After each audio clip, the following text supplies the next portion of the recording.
The following presentation is a re-release of episode 98, The Quiet Man. Our next brand new episode will be Tuesday, April 1st. Thanks for listening.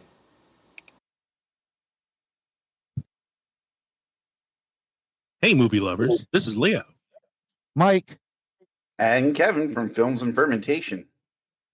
If you love comedy, movies, and a good drink in hand, then you need to check out the Podnation Media Network. it's home to a variety of amazing podcasts covering everything from pulp culture to history, and of course, movies like ours. And the best part, Podnation Media Network is featured on Roku, so you can stream your favorite podcasts anytime. Alongside Films and Fermentation, you'll find other fantastic shows like the KJ&A podcast, The Undiscovered Entrepreneur, Real Sharks, and so many more. So grab a drink, press play, and join the fun with Podnation Media Network. Because everything's better with a little comedy, movies, and booze. Learn more by going to linktree.com/PodNationPods. Films and fermentation, movies and inebriation with films and fermentation, comedy mixed with tasty libation.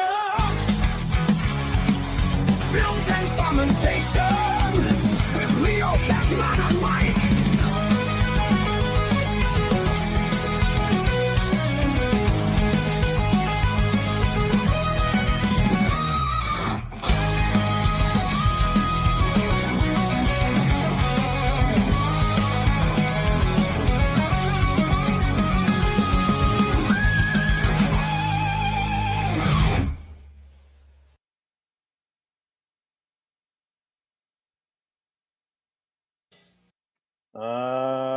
Hey everybody, welcome to Films and Fermentation. This is episode 98. As of today, it is March 16th, so St. Paddy's Day is one day away. And as a way of celebrating the all-Irish holiday, we are looking at The Quiet Man. So this episode tonight, episode 98, is lovingly titled Loudly Remembering the Quiet Man. Right, we are Films and Fermentation, a movie and alcohol podcast. I'm Leo. I'm Kevin. And I'm Mike. We're three friends who like to talk shit about movies while getting shit-faced. Gentlemen. Oh, no, go. Yes, you go ahead. You go ahead. No, you go ahead. And then I'll chime in.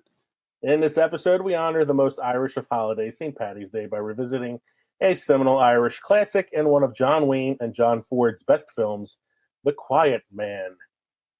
I am going to insert a trailer here, so just bear with me. Okay. Let's see if this works.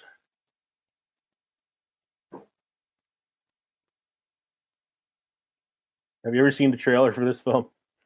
It's I think pretty much. It's pretty much the entire film, like in one big synopsis.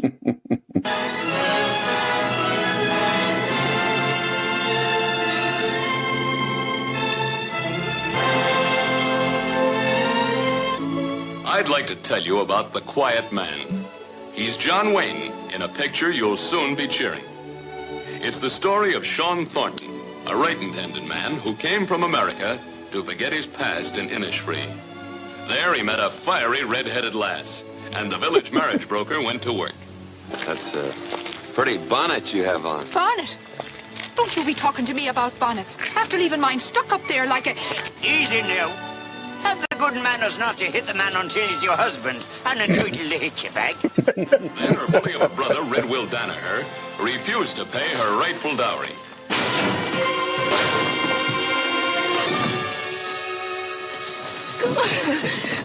There'll be no locks or bolts between us, Mary Kate, except those in your own mercenary little heart. Mary Kate left him to go to Dublin, but he caught her at the station and brought her back with the whole town watching him do it. This is like a summary that one of my students wrote. I'll pay you. Never. Then the fight was on. A fight they're still talking about in Innisfree. It's a wonderful picture. The finest ever brought to the screen by John Ford, and he's won 3 Academy Awards. His direction makes unforgettable the performances of John Wayne, Maureen O'Hara, Barry Fitzgerald, and Victor McLaughlin. I mean, aside from giving away the ending of the film, Yeah. pretty much the entire movie right there. Well, they didn't give the whole ending because they didn't give away. Here's a nice stick to hit the pretty lady with. I was going to say, like, that's. I don't even have to give a synopsis of the film anymore. No, that's it. You got it. Back to our show. That's the show. That's all we have time for today. That's all we have time for tonight because it took 40 minutes for Mike to turn his mic on. And I still ain't got it on. Don't forget to drop us an email, filmsoffermentation@gmail.com, or visit linktree.com/filmsoffermentation to find all of our social media and podcast links. Right now, we are now on Buzzsprout as our new hosting platform. Let me tell you a little bit about Buzzsprout. Podcasting isn't hard when you have the right partners. The team at Buzzsprout is passionate about helping you succeed. Join over 100,000 podcasters already using Buzzsprout to get their message out to the world. We just started using Buzzsprout, and it's been a game changer for us. If you want an upgrade, Buzzsprout has tons of guides to help you find the right equipment you need, as well as the right programs to record your podcast. Buzzsprout gets your show listed in every major podcast platform. You'll get a great-looking website, audio players that you can drop into other websites, detailed analytics to see how people are listening to you, and tools to promote your episode and more. So do what we did and switch to Buzzsprout today. What are we drinking tonight, gentlemen? It's an important drinking holiday, so. I think Mike is saying that he's got tequila. No, I went out and got Southern Tier Irish Cream Stout. That is the one that I was hoping to get. That was my white whale. I could not find a single of that. I didn't get a single. I bought the six-pack. So I'll bring it over tomorrow night. All right. Well, Kevin brought a lunchbox. Okay. And he's already cracked into his first one, which is George Killian's Irish Red. A good go-to, which is I don't know. I can't even. It's Mike's got a Killian's as well. Oh, there you go. So we got some alcohol going on there. Killian's was my go-to when I was younger. Guinness. My traditional Guinness. All right. We have the Tom's River Celtic Sunrise. We have the Empire Black Magic Irish Coffee Stout. I saw that today. I went, no. We have the Sloop Brewing no green beer. No green beer. There we go. Okay. We have a Southern Tier Blackwater Series Nitro Thick Mint. Okay. And to polish it all off, to chase it down, a little Quiet Man whiskey. Kevin's going to drink all of that in the next half hour. That's right. and go to work tomorrow and teach kids. Well, he's got a PD tomorrow. I'm going to go to work tomorrow. Let's not put the cart before the horse. I'll go to work tomorrow. So I had a bottle of the Quiet Man whiskey, and I was going to drink it tonight, and then I couldn't find it, and I'm thinking I must have finished it since the last time I drank it, which was probably the last St. Patty's Day show that we did. But I wanted to go that night. Yeah, I wanted to go with whiskey because it's the Irish thing to do. So I am drinking Jesse James Outlaw whiskey. Figuring John Ford and John Wayne did a lot of, westerns together. So let me drink the Outlaw whiskey. With Maureen O'Hara, too. Yes. They did five films together. Yes. John Wayne and Maureen O'Hara. So cheers, gentlemen. Cheers. Mike, what do you got for us historical-wise this week? Irish holiday. Let's talk about this fact. This day in film history. History. In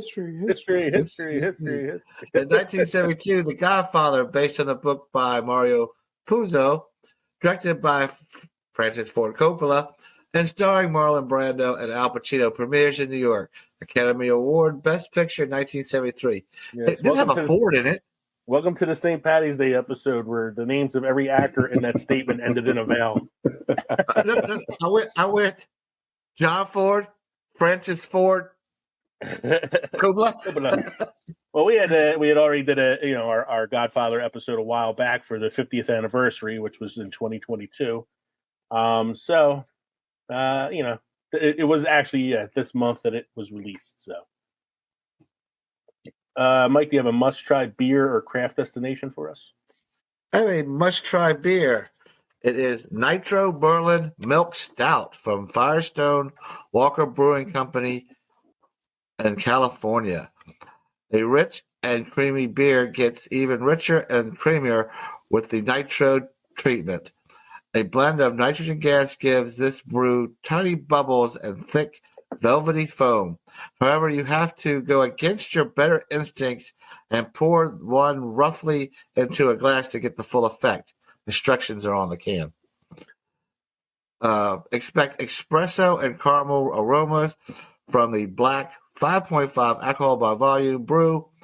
A very smooth, balanced palate with a thick mouthfeel and a little, if any, bitterness from the grain or hops. This one glides down the gullet easily, but relatively lightweight. Keep it drinkable. Lightweight keeps it drinkable. One extra smooth stout. So since it's St. Patrick's Day, we'll do stouts. Nice. I barely heard most of what you just said because as soon as you said the phrase "tiny bubbles," I started singing the song. Tiny bubbles, tiny bubbles, well, in the wine. You can read it. Make me feel happy. Make me feel fine. All right. Or listen to the episode and you know what I said. I will be listening to the episode. You know that. Synopsis according to Glip. Brought to you by Newsly. Newsly is an all-in-one audio super app for iOS and Android. Stop scrolling, start listening. You can hear your news read to you by a natural human voice. And if you use the promo code ANFERMENT, you will get 1 month premium subscription for free. As I said, stop scrolling, start listening. Newsly.me. So this is Newsly. So this is our synopsis according to Glip from last week. Last week was our women in Hollywood episode, our female characters breaking barriers. This is what Glip decided to pull out as the highlights of the show. The participants talked about 4 episodes of films, the actual name of Shirley Temple, the history of the Oscars, the historical accuracy of the inner world, roles of women, sweaty Karens, and doing the tiny princess. What in the blue ball? What in the blue balls? Oh my! Great googly moogly. So I don't know what 4 episodes of the film is. I really don't remember that part. The Shirley Temple thing was Kevin making a joke about what Shirley Temple's real name was, which was a joke. But we talked about the Oscars a little bit. I don't know what historical accuracy the inner world is. Neither do I. We did talk about roles of women. We did talk about roles of women, and we did talk about sweaty Karens and tiny princesses as well, because that was part of the blooper reel. But man, I love reading the Glip synopsis and just waiting to see what it pulls out as highlights from the show. So this past Sunday was the 95th Oscars, and I watched the whole thing and really enjoyed the whole thing for once in a while. Because everything that won was things that I wanted to see win. So Ke Huy Quan won for Best Supporting Actor for Everything Everywhere All at Once. Mm-hmm. So happy to see Short Round get an Oscar. Not only did he get an Oscar, but when the film won for Best Picture, Harrison Ford was the one giving out the award. Yeah. So they had a little moment on stage. Little embrace. Really cool. I was really shocked that Jamie Lee Curtis won Best Supporting Actress for Everything. I really thought it was going to be Angela Bassett for Wakanda Forever, but it just goes to show you the Oscars are still not ready to hand the MCU an award. No. Best Actor was Brendan Fraser for The Whale. Yeah. I'm really happy to see him win an Oscar. He was great in that movie. The movie itself is not great, but it's worth it for his performance. And Best Actress I thought it was going to be Cate Blanchett because she was leading all of the voting going into the Oscars.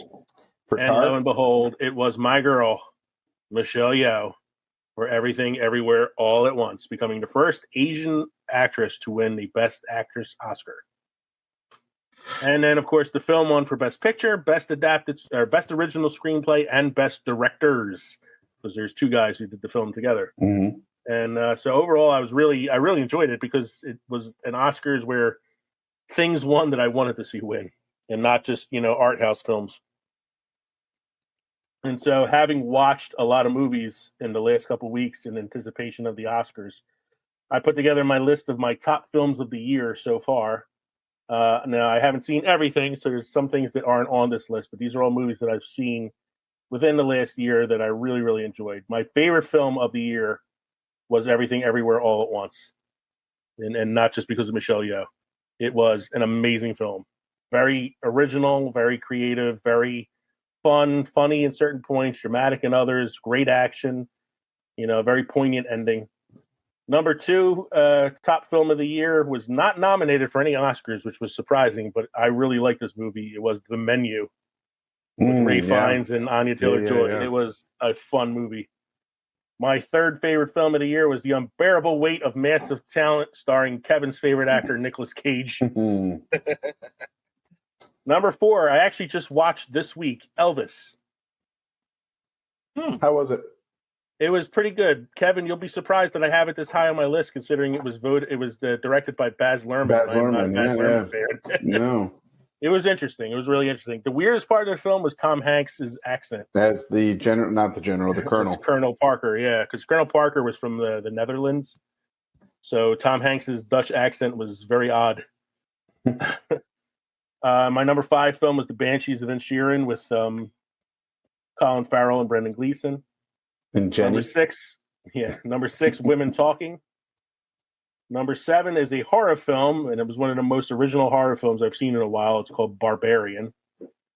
Number 8 was The Woman King with Viola Davis. Number 9 is the prequel to The Predator, Prey, which was really cool. It was a Hulu original film. And number 10, The Batman. Batman. Robert Pattinson. Batman.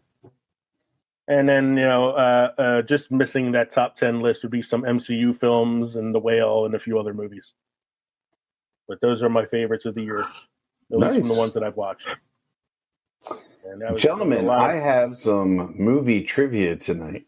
Ooh, give me some movie trivia. Yes, movie trivia brought to you by Jeopardy, because it was the final Jeopardy category. Nice. Let me see if I can answer it before you. Okay, the category was 1980s movies, so right up our alley. Yep. And the clue was a writer and producer of this movie said he wanted it to be like a Western or James Bond film, only it takes place in the 1930s. An 80s movie. Mm-hmm. But he wanted it to be like a Western or a James Bond film. Mm-hmm. But it takes place in the 30s. Mm-hmm. Indiana Jones. Very good. Raiders of the Lost Ark. Yeah. The only movie I could think of that took place in the 30s. Well, when it first came out, I thought it might have been Chinatown. But I was wrong. Well, Chinatown came out in the 70s. Oh, well. So that wouldn't have been on there. But I'm like, a Western and a James Bond film? Mm-hmm. Because I don't see either of those. A Western or a James Bond film. But I don't see either of those in Raiders of the Lost Ark. To me, it's more like a swashbuckling film, venture film, like one of those. And I know this is something that Spielberg and George Lucas were both fans of, those serial films that they used to show in the 30s and 40s and 50s, where you'd go to movies to see a chapter like every week of the movie. Right. So it's like that kind of film. I don't see the Western.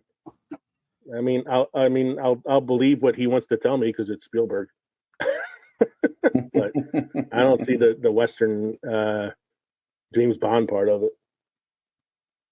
We'll be back with our main segment after this short commercial break from Today We Laughed and Learned.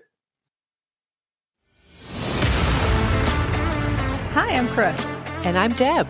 And we host a pretty fun podcast called Today We Laughed and Learned. You know, this is where we discuss all the things we should have learned, but, well, never did. And we have quite a few laughs along the way. Today We Laughed and Learned with Chris and Deb. We're curious about everything. Experts on nothing. Come find us wherever you get your podcasts.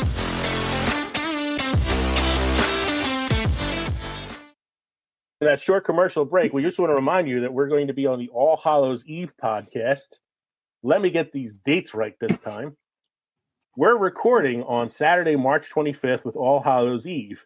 On Monday, March 27th, you're going to be getting 2 new episodes featuring us, your Films and Fermentation friends. We'll be the guest spot on the new All Hallows Eve episode, which is their March horror movie bracket episode. And you'll also be getting our 99th episode on March 27th, which will be a look at the career of Tim Burton. On March 30th, we're going to be recording our 100th episode, everyone. The 100th episode will be dropping on Monday, April 3rd. So we hope you all join us for that very special landmark episode. In the meantime, our main segment tonight, we're revisiting a seminal John Ford, John Wayne classic, The Quiet Man, which was released in 1952 and received some Oscar love in 1953. That was a silent film, right, Lee? It was a silent film. Quiet Man. Yes, this is why I called it Loudly Remembering the Quiet Man, because I know we have trouble being quiet. So I figured we'd look at it a few ways here. We're going to break down the film. We're not going to do like a synopsis or like a general review like we would do for other movies. This is a movie that the three of us have seen numerous times. It's a St. Paddy's Day tradition for all of us. It's a movie that we've seen enough that we can probably quote scenes in our sleep. And so tonight we're going to talk about what we think is our most rewatchable scene in the film. What is our favorite quote from the film or favorite quotes? What do we think aged the best in the movie and what aged the worst? I have a couple things for that. Who would we give the overacting award to? I definitely have one for that one. Then I have some trivia, a little more trivia, and Oscar trivia.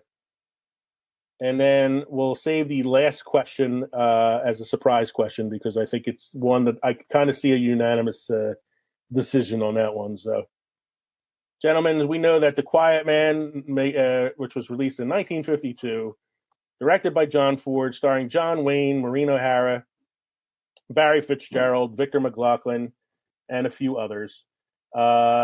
Story of a retired American boxer returning to the village of his birth in 1920s Ireland, where he falls in love with a spirited redhead whose brother is not happy about their, impending union together.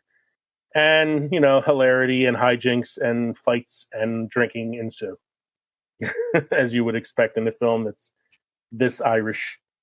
Go ahead, Mike. Did we miss this movie on our narrated movies, though? I think we did, because then I didn't realize it. I rewatched it last night, and I'm like, oh, wow, I forgot that this had narration in it. Mm-hmm. Yep. It's not a lot of narration. There's a little bit in there. No, it's some at the beginning. But the narration is the priest. Yes. The one that's always trying to catch the catfish or whatever it is he's trying to get. Catholic priest, yeah. Yeah, the Catholic priest is the one narrating. Not the Protestant guy.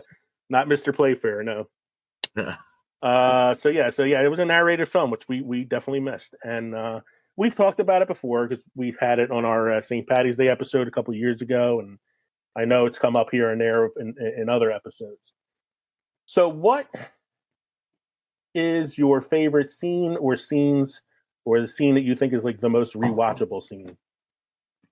I have 3 that I chose for this. I think one of my favorite scenes is just the lengthy fight scene towards the end that goes through the country into the town. They even take a brief intermission to grab a drink, stop for a drink, and then show each other some appreciation for each other, and then pick it back up again. I like how that turns into a fight too, because they're fighting over who's going to pay. And I had that on my list. It's the 9-minute fight scene. I like the first bar scene because there's little nuances in there, like when the brother comes in with his number 2 guy, and that guy's like sees a beer on the bar, just picks it up, drinks it, and at the end where they keep filling the beers and the McLean keeps drinking the pints down. And like the bartender's like, the drinks are on the house, and they all look at him, and he's like, what? I mean it. Drinks are on the house. Well, that was like the 3rd time at the bar. I like so I have the 9-minute fight scene on there. I have the opening train scene as a really fun scene when he arrives in Ireland for the first time. Oh yeah, the conversation between the conductor and the and I like, it's one of my favorite quotes in that scene too, where he goes to the conductor and he goes, "Can you tell me how to get to Inisherin?" And what's the name of the town? Innisfree. Innisfree. So can you tell me how to get to Innisfree? And the conductor goes, "Oh yeah. Oh, you see that road over there? Yeah, that'll do you no good." He's part Italian. That'll do you no good. The other scene I have down is one of my favorite rewatchable scenes. Is the one where he drags Mary-Kate across the countryside. Yeah, from the train station. Yeah, from the train station. Here's a nice stick so you can beat the lovely lady. Beat the lovely lady. Or come on, it's just a brisk 5-mile walk. I love the scene. It's he's meeting the town people, and what's the character's name? Finn. No, nothing. McLean is talking to the guys that he's with, and he goes into explaining what a sleeping bag is. Yeah. Bag you sleeping. Or he drags her into the bedroom and throws her on the bed and breaks it. Mm-hmm. And then they see it the next day. Yeah. I also like the scene where they're doing the courtship thing and they're riding on the back of his cart and they're not allowed to sit next to each other or hold hands or anything. Mm-hmm. And then they hop on the bike and ride away. Mm-hmm. You know, and that leads to the iconic, graveyard scene, which leads to the kiss in the rain, which is, the more sentimental part of the film. But it's still a great film, a great scene though. It's also used in E.T. I've seen that part of E.T. as a kid. You have no idea what the hell that is. It's just cut in there, and then when you get older and you start to watch Quiet Man and appreciate it, it's like, oh, look at that. Mm-hmm. And even the way that Elliot spins the girl around and kisses her is mimicking the Quiet Man. And how he has to step on the other kid because she's taller than he is, so that he has to, And the other girl, isn't that like Erica Laniak or something like that? I know it's like somebody from like Baywatch or something. I think that was the girl from Baywatch. Yeah. So we've already named a few. What are some of your favorite quotes from the film? I actually have a whole list of them. I'm going to bring them up. Well, my favorite, or one of my favorites, is, "Well, it's a fine soft night, so I think I'll go and join me comrades and talk a little treason." Talk a little treason. That's probably my, aside from the beat the young lady with the stick thing, like that's probably my favorite quote in the film. I like the one right before the fight where the guys, where the brother's like, "The IRA's on this too." It's like, "No, if it was, your whole house would be burnt. Your whole house would be burnt to the ground." When Micheline is drinking all the whiskey in Mary Kate's house, and she's like, "Did you use a little water in your whiskey?" And he's like, "When I drink whiskey, I drink whiskey. When I drink water, I drink water." Here's a good stick to beat a lovely lady we've talked about. I like the consistent use that Squire Will Danaher constantly says to his man, his page. He's like, "Okay, take that down, put that down, put his name down," and he says the name of the person. "You're in my book," and it goes right into the book. Put a line through. "Do you have his name in my book?" "Yes." "Cross it out. He's dead to me." And then the one line I did like from him was, "He'll regret it to his dying days if he lives that long." Yeah. Then you got the John Wayne, who plays Sean Thornton, line that was in the trailer. "There'll be no locks or bolts between us, Mary Kate, except those in your own mercenary little heart." But here's another. This is another great one. He's got an argument with Red Will Donaher, and he's like, "I'll count to 3, and if you're not out of the house by then, I'll loose the dogs on you." And John Wayne says to him, "If you say 3, mister, you'll never hear the man count 10." He said that. I forgot that line. He said it last night when I was rewatching it. Katie and I were watching it, and he says that line, and what fucking John Wayne. Such a John Wayne line. What's the thing he says when they're courting? When she gets angry at him for not grabbing her bonnet during the race, and Micheline's like, "Oh no, wait until you're married, so that way when you hit him, he has the right to hit you back."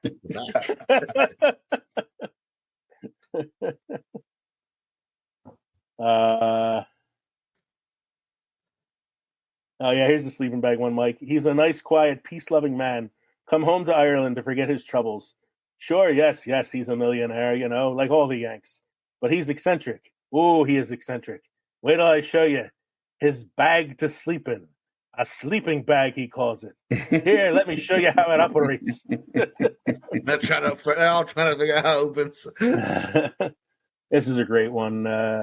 Mary Kate says to one of the other guys, "What manner of a man is it that I have married?" And he says, "A better one, I think, than you know, Mary Kate." Yeah. This is a good one. This is from the priest, the narrator. Says, "Now I want you all to cheer like Protestants." Yeah, for the bishop that came to town. Oh, what a day for Innisfree. On a day like this, I could say only one thing, gentlemen. The drinks are on the house. And well, they are. And then Will Donaher says, "I'll let you buy me a drink at your wake."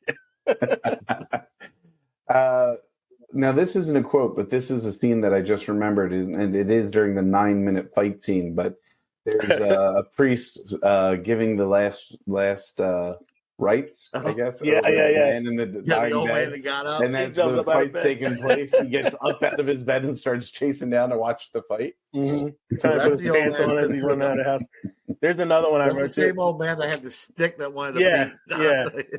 I thought of a scene too. It's not a quote, it's a scene. It's when they're riding away on the bicycle and Micheline's chasing them in the carriage, and he comes to the bar and the horse stops. Because the horse goes, "You have a better mind than I do." You have better sense than I do, and it's like because the horse is trained to stop at the bar. Here's another funny part with a horse is when John Wayne was going to the train station to go drag Mary Kate back. You see, he gets off the horse. The horse takes off. Doesn't want to see this shit. Yeah, he gets out. Yeah. That's a John Ford thing, man. There's great little side things that you don't notice until the 8th or 9th or 20th time you rewatched it. What has aged the best in your opinion? What's aged best? For me, I said the cinematography. Yeah, it is a beautiful film. Even the fake scenes that are obviously done on sound stages. Yeah, right. It's still a beautiful movie. The score is great. Yep. Great theme song, and the John Wayne Maureen O'Hara chemistry, which led to 5 films together. Yeah, they have great chemistry. The subtleness of their relationship, I mean, even though she's hot tempered and everything else, when they're together, when they're intimate, they it's just very subtle. Him sitting in the chair and she comes and sits on the arm of the chair next to him, and he puts his arms around her. That's one subtle scene. The whole thing about the locks and bolts thing, that was not quite a subtle scene because she was all hot to trot. No, that's not. I mean, that's what I'm saying. That's not subtle, but and those are supposed to be. It's supposed to be that way. There's the whole scene. It's 2 women in one house, and one of them's a redhead. Now that's another line too when they're trying to trick Donaher into giving her to John Wayne.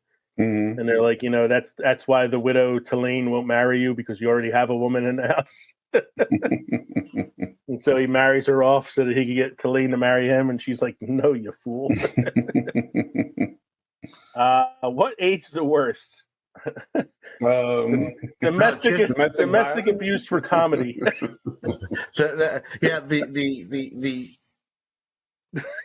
dragging her across Ireland. The setting of the film, the time frame of the film, Many people nowadays don't even understand No. dowries and. I had that down too. I had dowries down as something that doesn't age well. No. Dowries and domestic abuse for comedy. I'll be honest. When I saw the movie to begin with, my mother had to explain to me the whole dowry situation. Like, he doesn't care about her money. Why does she care? And my mom was like, "No, you don't understand the importance of it. Why it's hers and what it means to her." I was like, But it does lead to that great scene where he finally gets the money from Danaher, and she opens up the door to the furnace and before he throws the money in. Right. Which means I had to explain that part to Adrian, that she didn't care about her having the money. She just didn't want her brother to have the money. Yeah. It also shows that her and John Wayne have now come to like sort of an understanding at that point too. The overacting award, I gave it to Barry Fitzgerald as Michelin because it's some of the. I'm not saying he's not great. I love him. He's my favorite character in the movie, but it's some of the worst like drunk acting I've ever seen. Was he acting? That's the thing. I don't know if he was acting or not, but I also have the line when he sees the broken bed, impetuous, Homeric. He uses Homeric twice in the film. He says it at another point too. I think mine was Victor McLaughlin. McLaughlin. Yeah. And it's funny because he's the only actor who got nominated for an Oscar in that film. Really? Because he seemed over the top. A lot of his. He almost seemed like Curly from the Three Stooges, with his motions and his. Yeah, but that's how he acts in all his. That's him as an actor in general. Yeah, he always played like the heavy in films. He was always like because he's such a big guy. And a lot of the ones he was John Wayne, he was John Wayne's number 2 in a lot of the movies with him. But he was always like, because he's such a big, imposing guy, he always kind of played that character. So here's some trivia for you. The naming process of the film. The 2 lead characters, Sean and Mary Kate, were named after John Ford's first name in Irish, Sean, and the 2 ladies that John Wayne loved the most, Mary, his wife, and Katharine Hepburn. The original title of the film was not The Quiet Man. The original title was The Prize Fighter and the Colleen. Colleen was sort of like a slang term in Ireland at the time for an unmarried woman. Oh, like a spinster. So it was kind of like the prize fighter and the spinster. Ford had to fight with the studio to get the title changed to The Quiet Man. The studio really wanted the prize fighter and the Colleen to be the title. Really? I don't think it would have done as well.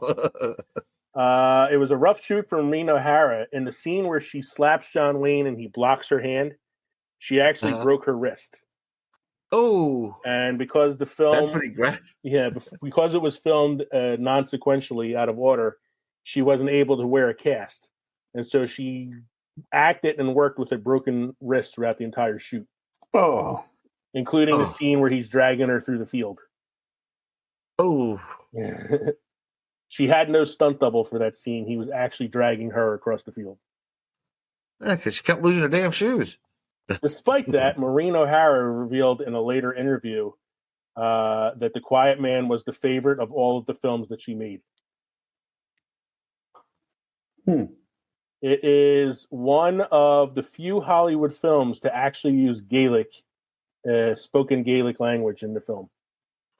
That's when she's talking to the priest saying that she didn't sleep together on her wedding night. Can I speak to you in the old language? Yes. Yeah. And that's how they get away with that conversation. Mike is speaking it in Gaelic. Yeah. Other movies featuring scenes like this are Darby O'Gill and the Little People in 1959, The Wind That Shakes the Barley in 2006, and The Guard in 2011 all use Gaelic in their dialogue at some point. The color green can be seen somewhere in every shot of the film. But not on any of the actors' costumes except for Maureen O'Hara. So, like, I noticed that in one of the scenes last night when he bought the house and he was refurbishing it, he was painting one of the wagons outside, and the wagon was green.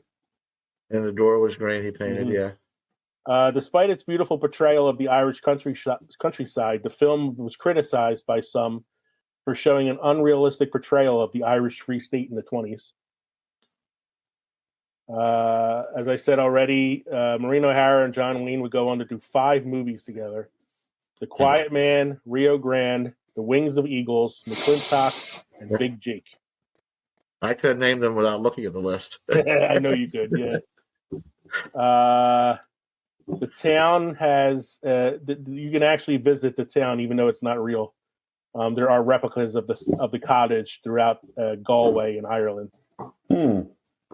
And yeah, the one that you said, Kevin, the E.T. Easter egg. Because Steven Spielberg viewed John Ford as one of his biggest inspirations. That scene was thrown in there as a homage to The Quiet Man. I have a few other little trivia things here. John Wayne was disappointed that by the exterior sets because he felt that they were very unconvincing. Those are basically the scenes where they're like on the wagon and you see the fake background kind of rolling in the bushes behind them. They filmed a lot of it on a soundstage. Not as much of it was in Ireland as you think. Let's see what else we got here. Charles Fitzsimmons, who plays Hugh Forbes, and James O'Hara, who plays Father Paul, were real-life younger brothers of Maureen O'Hara. Huh. Okay. And Barry Fitzgerald and the actor who plays Reverend Playfair were brothers in real life as well. So it was like a real family film. Victor McLaughlin was 64 years old during the filming and in very poor health. So his fight with John Wayne that lasted 9 minutes of the film had to be filmed very carefully because he was just not really in the physical condition for what they needed him to do. Just a few of those. This is, like I said, Maureen O'Hara's favorite film. She does all of her own singing in the movie. And all those scenes where she's sitting at the piano. Did you mention this one? In the fight at the end of the film, Victor McLaughlin appears to knock John Wayne's toupee off of with the first punch. Yeah. It's alleged that when Maureen O'Hara passed away in 2015, she was listening to the score from the film. That's not confirmed, though. And in December 2013, the Library of Congress selected this movie for preservation in the National Film Registry. Nice. It's a movie that'll never go out of print. And the last one I have here is some Oscar trivia. I was surprised by this. So it didn't win Best Picture. It's one of the few movies where the director won the Oscar for Best Director, but the movie didn't win for Best Picture. So in that trailer that I played earlier, I talked about how John Ford had 3 Oscars at the time. This was his 4th. Right. The actors that year, Gary Cooper won Best Actor for High Noon. And other nominees that year were Marlon Brando for Viva Zapata, Kirk Douglas for The Bad and the Beautiful, Jose Ferrer for Moulin Rouge, and Alec Guinness for The Lavender Hill Mob. John Wayne did not get an acting nomination for this movie. The only actor to get nominated for the film was Victor McLaughlin in the supporting role category, but that Oscar that year went to Anthony Quinn for Viva Zapata. Maureen O'Hara never received an Oscar nomination in her entire career. Wow.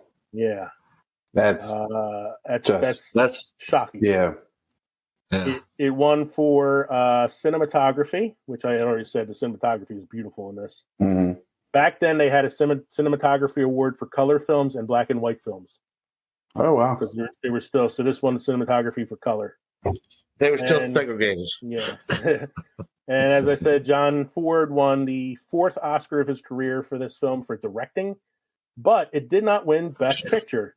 Best Picture that year went to The Greatest Show on Earth, which was directed by Cecil B. DeMille. Other movies that year nominated for Best Picture were High Noon, Ivanhoe, Moulin Rouge, and The Quiet Man. So I was kind of surprised by that it didn't win Best Picture. Yeah.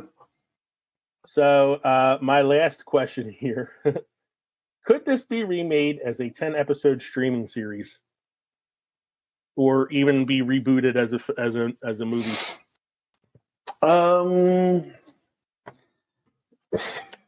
My answer to that is fuck no. No. No, I don't think you can't.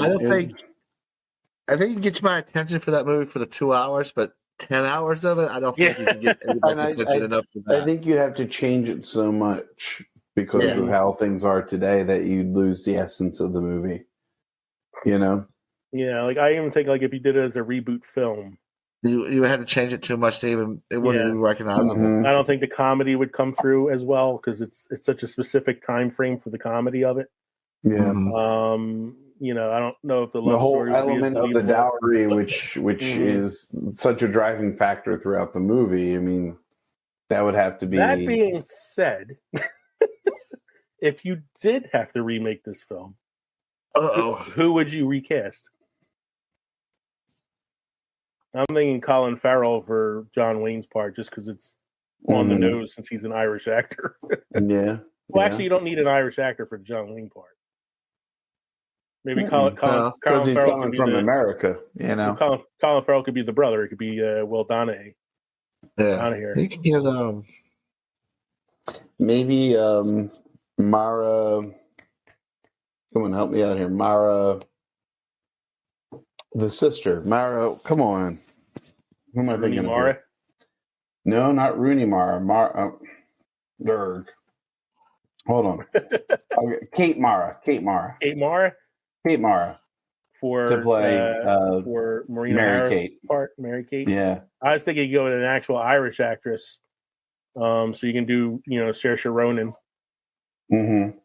somebody like that, or I don't know. I think it's an interesting little recast. Who would play a good drunk?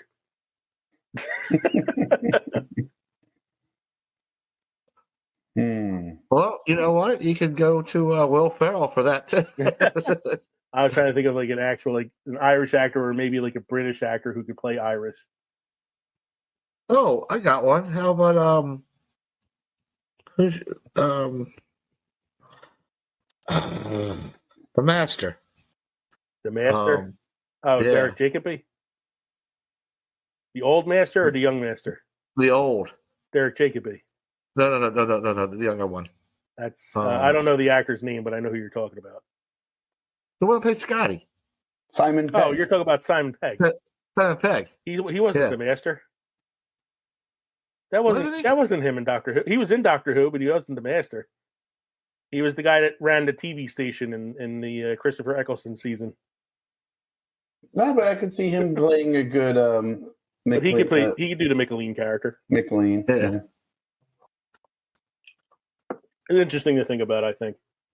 But I definitely don't think it's a movie that could be remade or should be remade at all. And I think we get Pedro Pascal to play the John Wayne character. I'm okay with that. I don't know. He doesn't really play a convincing Irishman, I don't think, though. But No, he doesn't have to. He has to be an American coming to Ireland. But he was born in Ireland. That's the important part. His name's Sean Thornton. He was born in Innisfree. Yeah. What do Batista? How about that? I was thinking Nick Cage. Your mercenary heart. Let's get Christopher Walken to play Michelin. At least wait until you're married. So if you hit him, he has the right.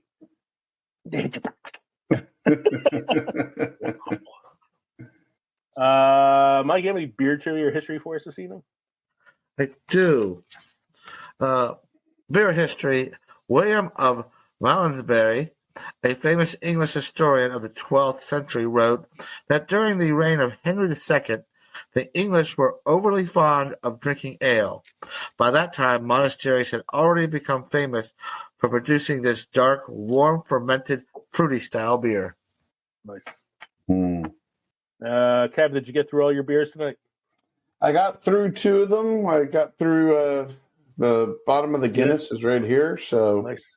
I took the 2 that I had before, and you may see some of these appear tomorrow night. I may make a pit stop on the way. But, Kevin, how's your Mike? How's your stuff? It's really good.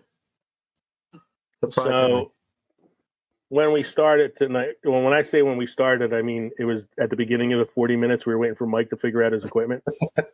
My bottle was probably about here. And then by the time we started the actual show, it was probably about here. So now we're like here. And all Mike had to do was check the plug. It was just the plug that wasn't in the wall. Just the plug, yeah. No, it wasn't the plug. Believe me, Turn it off and turn it back on again. That's all. Exactly. Did that twice. God, should we attempt an Irish goodbye at the end of the episode? We just go on. What happened? Did we lose them? No, they just turned it off. We should do an Irish drinking song. So thank you for Oh, Daddy boy. Pipes are calling. We should sing the song they sing. I noticed they're speaking of quotes from the film when they get married and they have they have their little reception afterwards. The men are singing a song about making a mistake and getting married. Yeah. At the reception. So thank you everybody for joining us tonight for episode 98, Loudly Remembering the Quiet Man. We hope you enjoyed listening to this podcast as much as we enjoyed recording it for you. Don't forget to drop us an email, filmsandfermentation@gmail.com, or visit linktree.com/filmsandfermentation for all of our podcast and social media links. You can go to Patreon to give us some support. You can go to our Teespring store to buy some merchandise. And don't forget to check it out in a couple weeks when we appear as guests on the All Hallows Eve podcast. Don't forget to stop by the crossroads between Pickled and Fermented next week as we present episode 99, a look at the career of filmmaker Tim Burton. That should be a really fun, really interesting episode. It's the 35th anniversary of Beetlejuice next week. Nice. Which is kind of why I decided to go with the Tim Burton episode. I'm Leo. I'm Kevin. I'm Mike. Cheers, everyone. Cheers. Cheers. Should have came up with some sort of like Irish thing to say at the end there. I'm Mike. Wait, hold on. I got the quote. Hold on. It's from the film. It's one of the toasts that they give. Hold on. I'll find it. It's on here somewhere. I know it's here. I'll find it. Hold on. Where is it? I don't know. You said you know it's there. God damn it. I know it's here. It was here somewhere. Leo, did you try turning it off and turning it back on again? Yeah, let me turn it off and turn it back on again. Hold on. I know it was on that list of quotes that I was just reading from like a minute ago. God damn it. Guinness always goes down so quick and so easy. May their days be long and full of happiness. May their children be many and full of health. And may they live in peace and freedom. Yes. Yes. Good night, folks. Thank you for joining us. Good night. Good night.